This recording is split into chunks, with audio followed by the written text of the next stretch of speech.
My name is Holly, and this is my anxiety chapter. If you've been following along, I had a bit of an anxious experience getting my first prescription of my anxiety meds.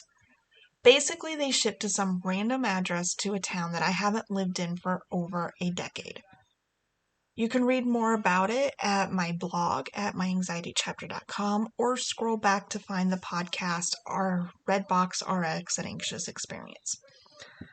This week, my first refill reshipped, and in true Holly behavior, I compulsively tracked it multiple times a day to make sure that it was traveling my way and not to an unknown address. And it was delivered yesterday to my address.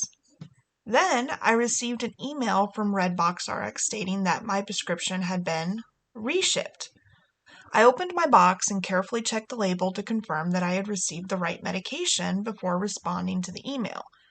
Everything was correct. So I responded asking why it was reshipped, and I confirmed that I received my proper prescription. This morning I received a reply, and they apologized that they did not check the records before reshipping because they had received my medication back. The medication that was delivered to an incorrect address almost a month ago. Now, I was assured that I was not being charged for them, and I can dispose of them however I deem fit.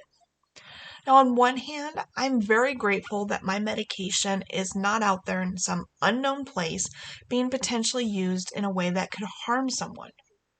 On the other hand, I'm not having the most confident experience with the Redbox Rx prescription service. It seems like they're not being overly secure with prescription medications. The first incorrect shipment could have gone to someone who decided to self-medicate without doctor's supervision.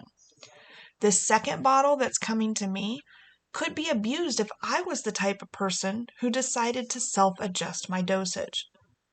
Now, I am thinking that I will need an increase in dosage, but I want to give it a full 6 weeks at the initial 10 milligrams and then discuss with the doctor. But the temptation to keep them to self-adjust is still there. Slight, but still a present impulsive thought in the back of my mind. Oh, Father, guide me and nudge me back in line when I try to venture off and take control and self-treat instead of listening to those you entrusted with my mental health care.